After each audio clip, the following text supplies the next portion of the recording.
Olá, meus amigos, sejam bem-vindos a este canal. Meu nome é Carlos Zanino e o tema para a nossa reflexão de hoje é: Deus não te chamou para ser evangélico. É isso que você me ouviu.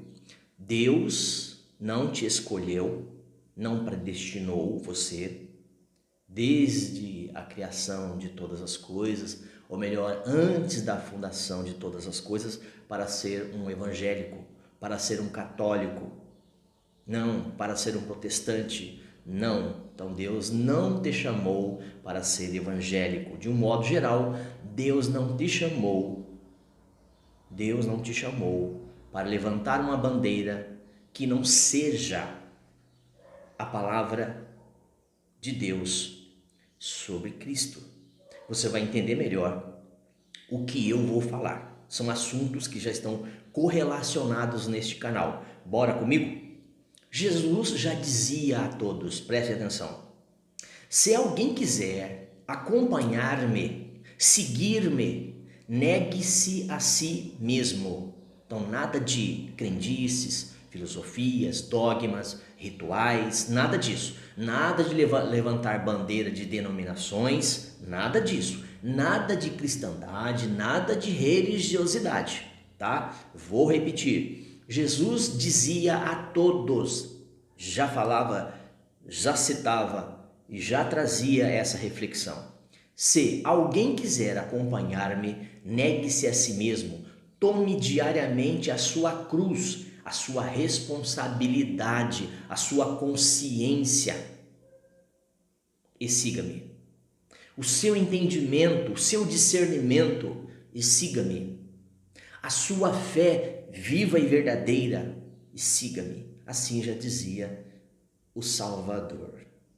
Pois quem quiser salvar a sua vida, olha, quem quiser salvar a sua vida, impossível, perdê-la-á ou perderá. Mas quem perder a sua vida por minha causa, ou por causa do Evangelho, ou por causa da qual ele nos chamou, segundo algumas traduções e versões, este a salvará. No sentido de que este sim será salvo. Então preste atenção no título, no subtítulo, que Deus não nos chamou, Deus não te chamou para ser evangélico, nem católico, nem protestante, nem espírita, nem budista, nem fazer parte da cristandade e de nenhuma denominação ou sistema religioso. Lucas 9, 23 e 24. Só lembrando que os evangelhos, e essa parte que eu estou lendo, ele estava trazendo um ensino ao povo judeu.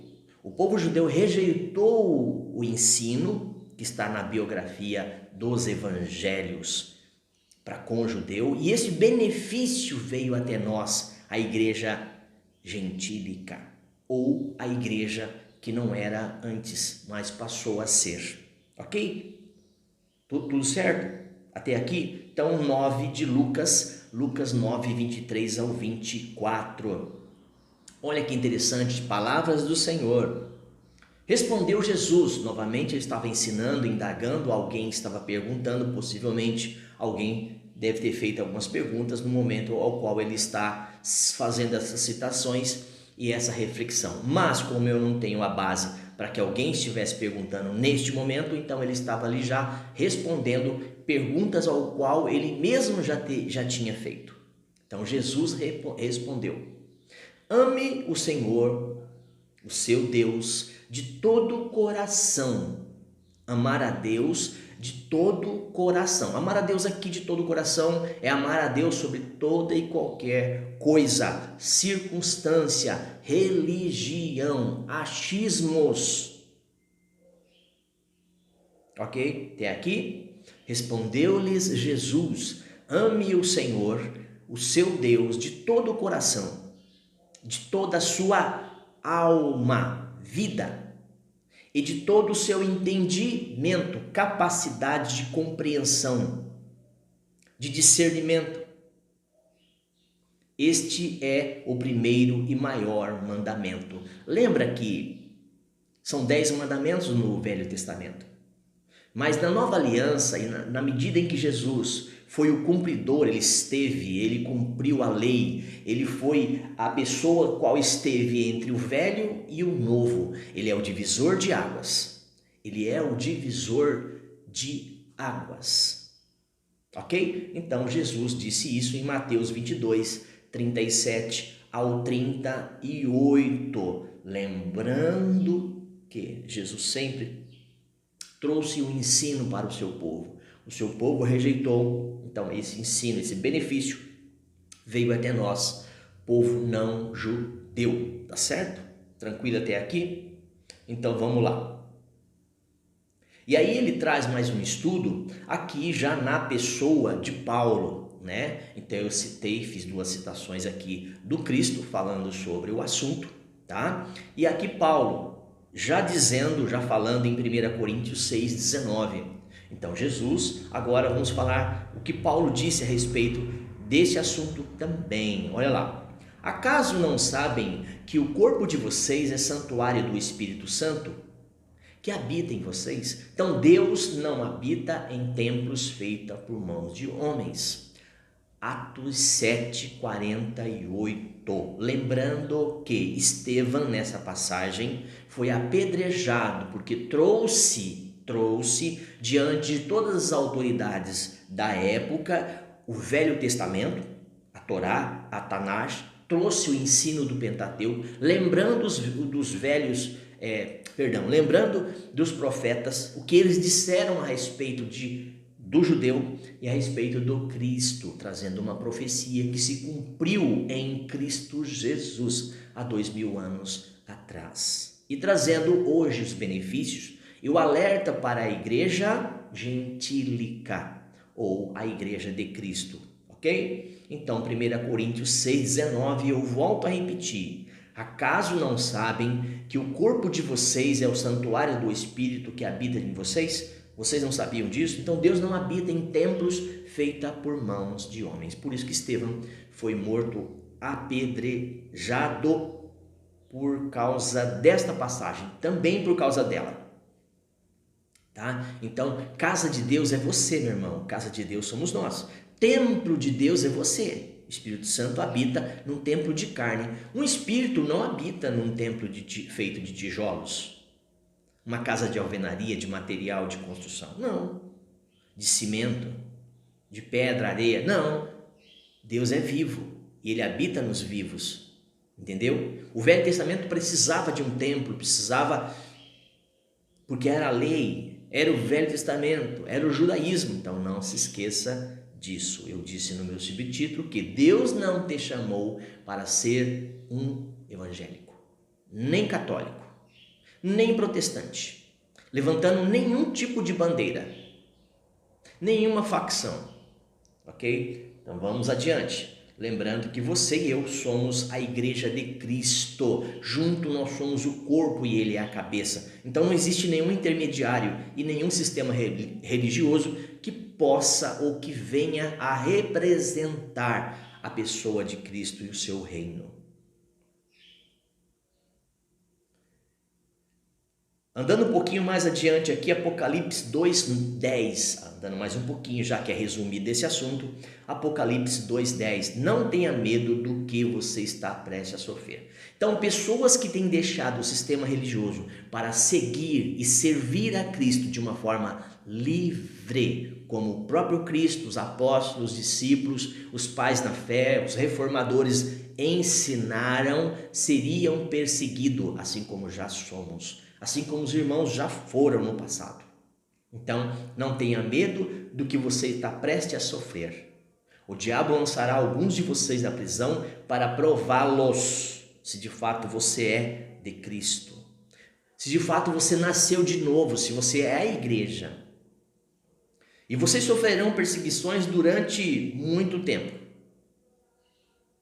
Seja fiel até a morte, e lhes darei a coroa da vida. Apocalipse 2:10. Aqui já estava falando a respeito de uma situação a qual está ocorrendo e ocorrerá.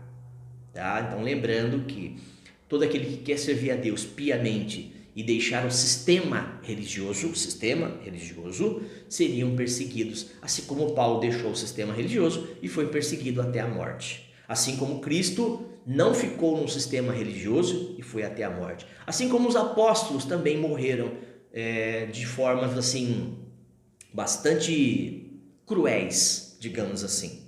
E todo aquele que procurar servir a Deus fora do sistema seriam perseguidos. Então, lembrando, e que isso fique bem claro para nós, tá? Outra coisa interessante, já que nós estamos falando sobre esse assunto, e quero já estar encerrando, para não ficar tão longo este assunto, essa reflexão. Voltemos um pouquinho para Hebreus 10, 25. Eu citei agora Apocalipse, porque seriam perseguidos, já que Apocalipse fala do fim dos tempos, dos últimos dias, tá? Hebreus 10, 25, não menos, claro. Não deixemos de nos reunir como igreja e não na. É muito diferente, tá? Que isso fique bem claro. Não deixemos de nos reunir como um corpo, pessoas, não é na, é em, é como igreja. Então não é um lugar com uma placa e um nome. É qualquer lugar que você e outras pessoas venham se reunir. Tá certo? Segundo o costume de alguns. Mas procuremos encorajar-nos uns aos outros.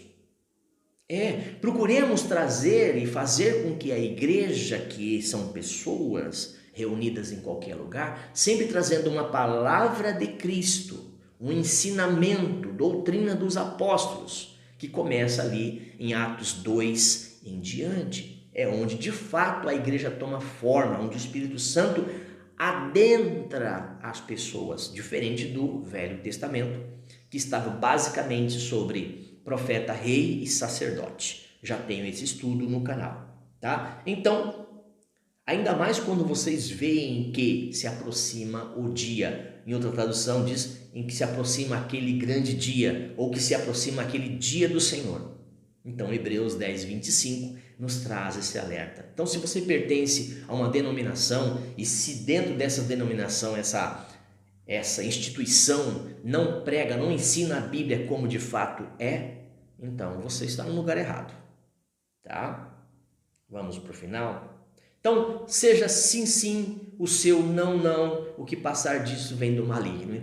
Então seja seu sim, sim, o seu não, não. Decida então aquilo que você quer seguir, o caminho que você deve trilhar, tá? É interessante que você veja isso em Mateus 5, 37. Mateus 5, 37. Então, vamos obedecer sempre, vamos procurar obedecer, procurar ouvir aqueles que trazem até vocês a palavra de Cristo, fazendo isso aos homens de Deus como ao próprio Cristo, como se estivesse servindo ao próprio Deus presente. Então, Efésios 6, 5, não confiem em todo mundo, procurem saber se aquilo que está sendo feito está sendo feito de forma coerente dentro da palavra. Já fechei aqui a minha parte, só lembrando que quando Paulo estava ali na terceira viagem de Paulo encontrou um povo de Bereia, os bereanos, e foi o único lugar em que Paulo estava ensinando e procurando trazer as escrituras, as poucas que haviam naquele momento, mas trazendo a Torá, trazendo o Pentateuco. Eles procuravam saber, no momento em que Paulo pregava e ensinava, se o que ele estava falando, se o que Paulo estava pregando e ensinando ao povo estava de acordo com as escrituras. Então, faça isso. Seja um bereano, faça isso. Tá bom? Se não tiver de acordo, meu irmão, o meu conselho e o exemplo que eu dou, cai fora. Eu já não faço parte mais do sistema religioso já faz algum tempo, mesmo estando lá dentro. Então eles não me aceitaram, não aceitaram a forma com que eu trazia as escrituras e a Bíblia para os irmãos. Então, e aí fui chamado para poder escolher, e a minha escolha já tinha sido feita, inclusive por Deus. Então, hoje sou uma pessoa livre, congrego apenas no nome do Senhor Jesus, junto com a minha família e com os meus irmãos que também falam a mesma língua, que têm esse livre pensamento, tá certo? E aqueles que querem se agregar a nós, seja bem-vindo. Deus abençoe você, Deus abençoe a sua casa, a sua família e tudo aquilo que você estiver fazendo. E até um próximo vídeo.